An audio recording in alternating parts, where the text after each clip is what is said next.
Hello again, everyone. If you see me sweating in this video, it's not because I'm nervous or on caffeine, it's just quite hot. And I had to close the window because of some outside noise, so do ignore the beads that may form along my face. I don't know about you, but I really love watching other people's favorites videos and what they are really into at the moment. So I have rounded up some of my favorite things at the moment, or as James and Robert Welsh would say, what I've been lubbin'. So let's get into what I've been lubbin'. So I'm gonna kind of start off with my beauty favorites and then kind of go into some miscellaneous other things. First on my list is this Olive and June Heal Balm Overnight Treatment. The company describes this as being a super hydrating overnight treatment that repairs and rejuvenates dry, cracked skin by locking in moisture. It has sunflower and meadow foam to soothe, protect, and to give dry, cracked heels new life. I don't necessarily have dry, cracked heels. I just have heels that are on the verge of getting scratchy.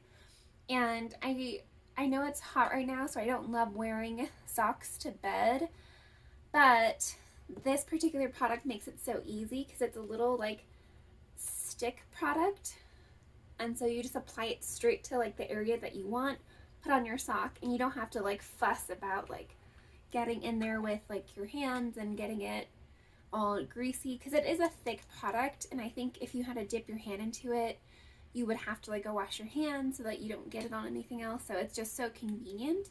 I first heard about this from Tati. She had mentioned it in one of her favorites, and I was like, oh, that sounds like a genius packaging way to create it.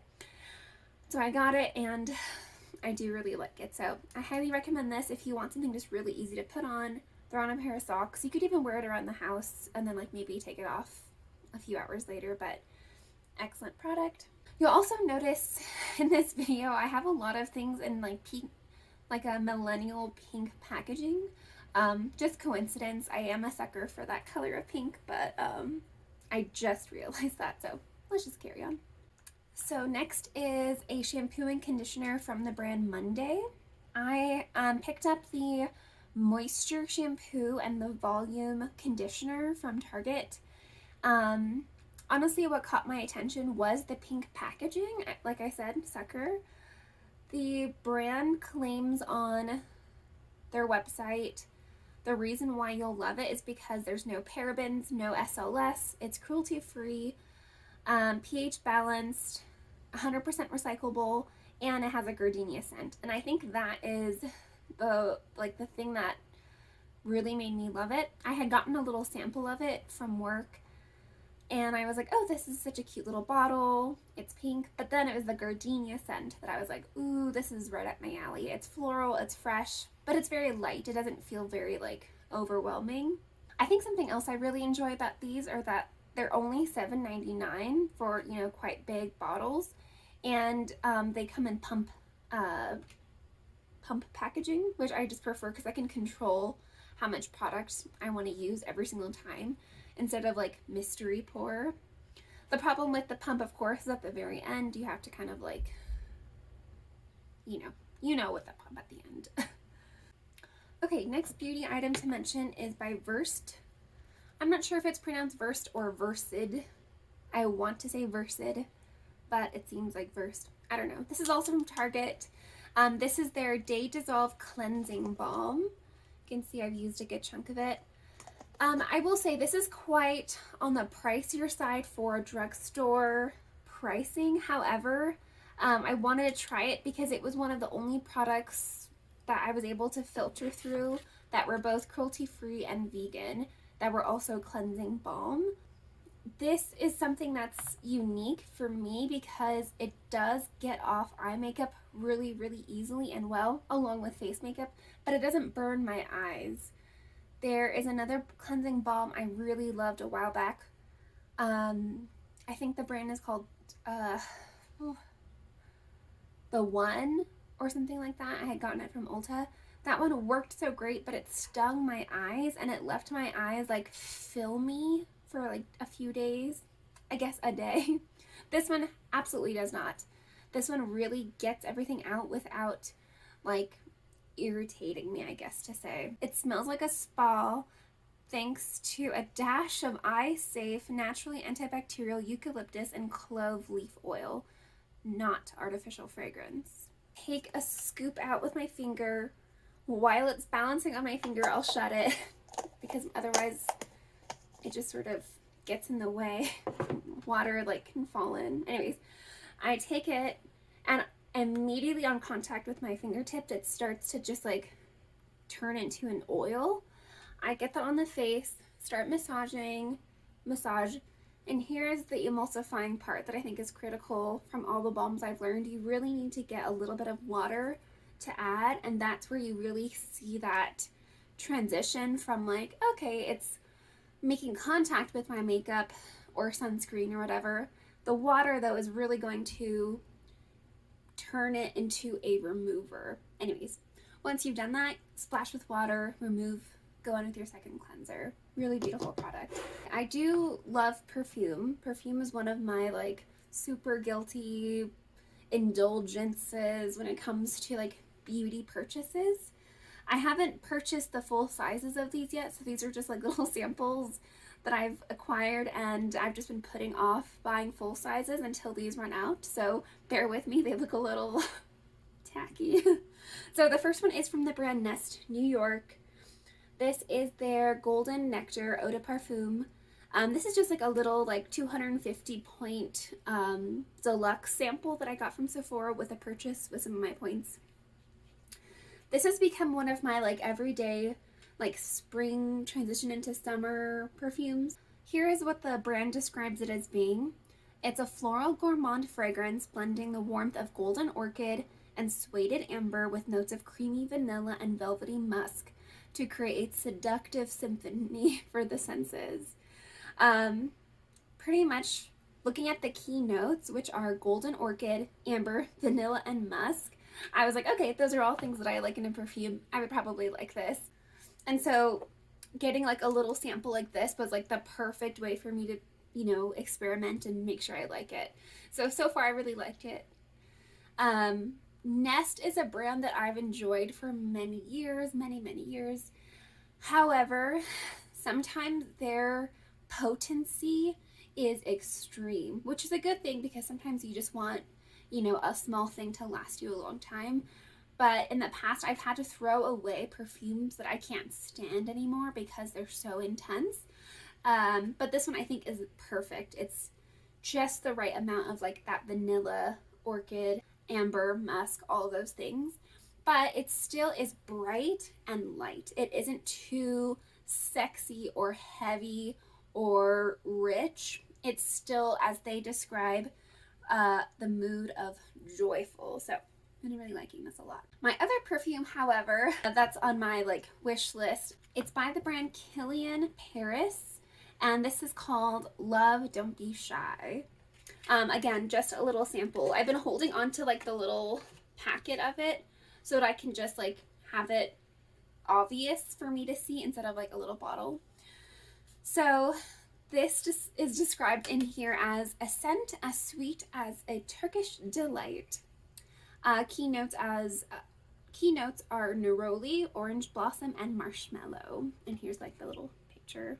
Yes, okay, so this is to me like a sweet dessert that's edible, but you also want to spray it in excess if you're going out to like, you know, impress someone and make them be like, ooh, what is that? The website describes this. Here's the fragrance story.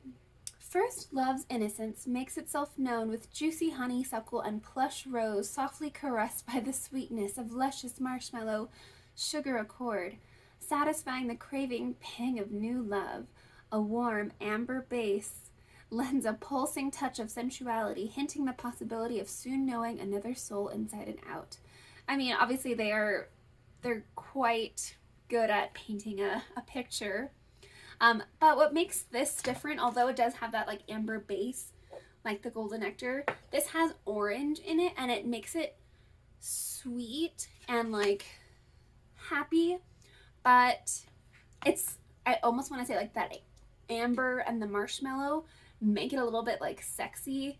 And anywho, I would love to get, I think, this one in the roller ball size eventually. And this one I think will probably last me a while in this tiny. But anyways, I've been loving these perfumes. I know they're both kind of like richer for like a hot season, but I like what I like. The last thing on my beauty portion of my Lubs is the Lumineux whitening strips for teeth. So I had seen Taylor Wynn mention these like a super long time ago. She even became like a spokesperson for the brand, had a partnership, had like coupon codes, and I was like, okay, whatever. But it wasn't until I saw them at Sprouts that I was like, oh, I actually see these in person for the first time. I've only ever seen them through her links to get them at Amazon. And I was like, I don't really want to do that. But when I saw them at Sprouts, I was like, oh my gosh, they're right here. Let me try it. So what I got was their box set for $30, which contains 14 packets of strips, a little sample of toothpaste, and then I've already finished, but like a little sample of mouthwash. And what appealed to me about these were that they were considered non-toxic, non-sensitizing. Basically, they were just going to be a lot more gentle than, you know, like your Colgate or whatever that other brand is I can't think of. For me, I can see that my teeth are whiter, but they're not drastic. I have used, I think, 8 days worth. And what you're supposed to do is you're supposed to use them consecutively for like a week, and then the rest of them are supposed to be for maintenance, like once a week or something. To use them is you put on the top and bottom strips as you would any others, leave them on for 30 minutes, and then you brush your teeth afterwards to get like the gel stuff off. I don't know, my favorite thing about them is that they're just really gentle.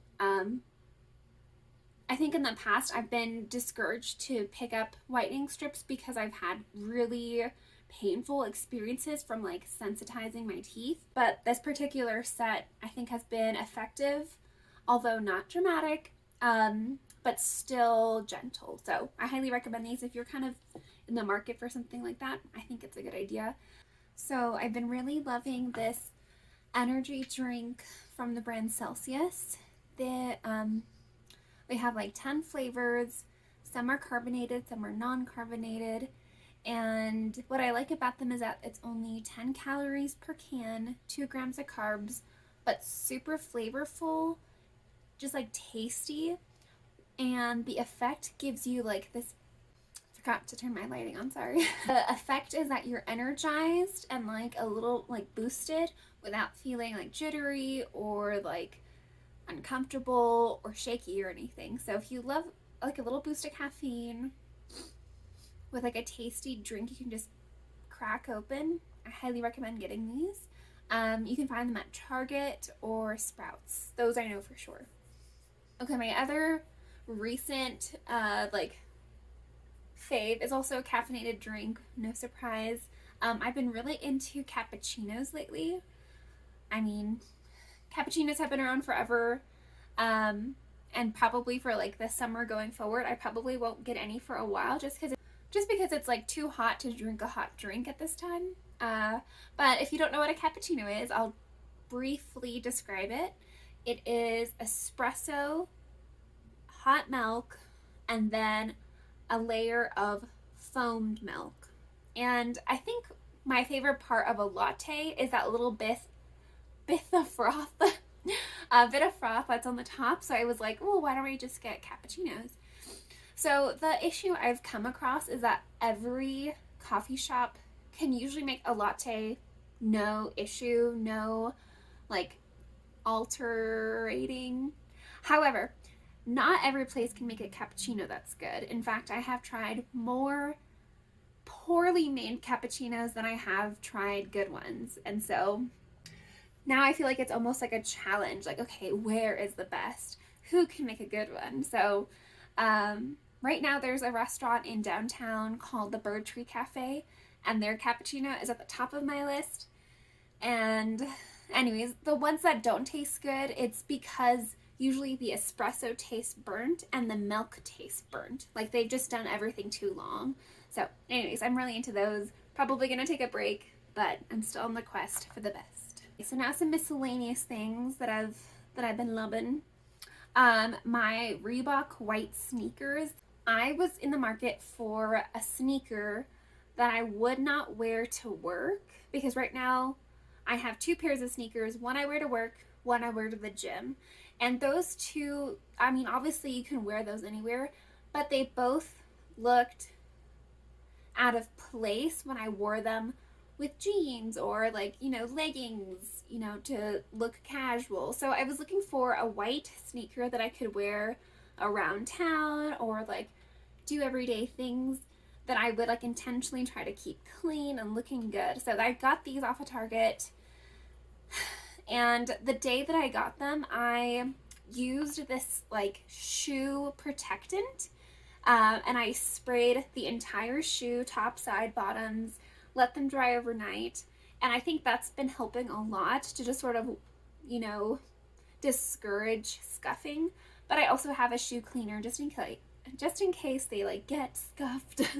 But I really wanted to get something that I tenderly take care of to make sure that they last, instead of all of my other sneakers I've ever owned my entire life that get busted and nasty and I have to throw away because they don't look good. So anyways, these are super comfortable to walk in. I would not recommend these to exercise in. They just don't have a lot of like active wear, like active support. But for walking, I think they're perfect because they do have like cushion and like everyday shoe support. You know how a shoe works. So anyways, I've been loving my white sneakers from Reebok. We recently got a clothing steamer for my partner's button-down shirts that he wears to work, just to make sure that they look nice and crisp and, you know, not wrinkly. Same thing for his pants, you know, just trying to make them look crisp and nice. And it's actually fantastic. It's from Conair, so it's not like, you know, state of the art, you know, but it does a great job. It has a great amount of water holding space. You plug it in, it gets hot, you press on, you steam away, and away come the wrinkles. So if you happen to be looking for a clothing steamer, I think this one works really great. I will mention though, it's a little bit on the heavy side. So if you do plan to get one and you don't mind the weight, then it's great. But if you're looking for something really light, then maybe look at something else.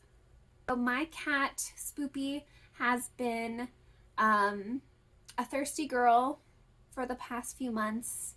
I know I've read online you're not supposed to, you know, look up medical problems online, but I was worried that she kept jumping up to the sink in the bathroom and trying to drink from the faucet. And, you know, some people say that that can be like a liver issue or, you know, they're dehydrated. But it was usually just when I was at the sink, and I just thought maybe she just wanted to get away from her other water that we put out with her food.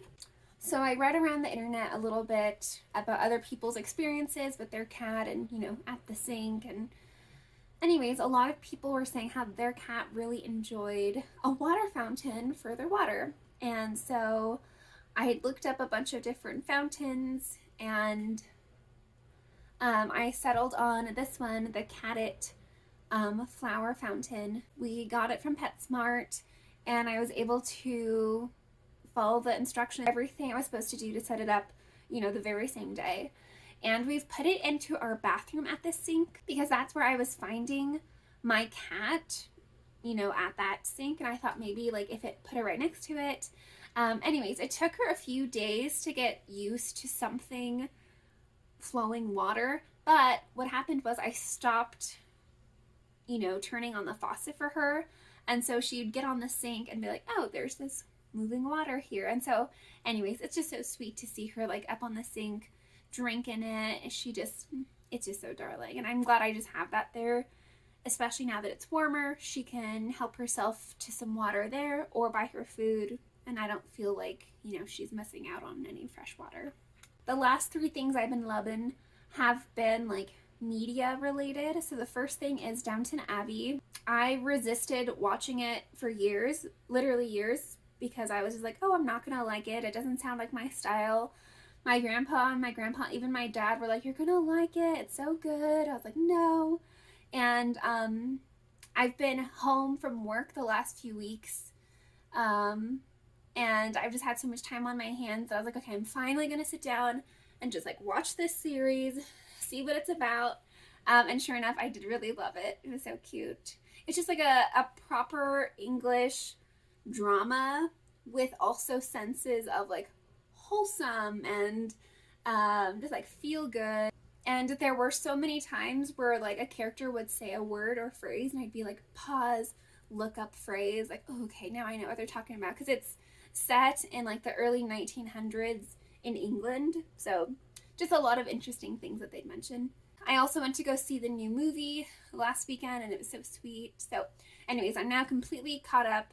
I ingested like 10 years worth of a story within like 2 weeks. So, you know, that's always satisfying. Also, since I've been home more, I've just had more time to like listen to old things or watch old things that I've been meaning to.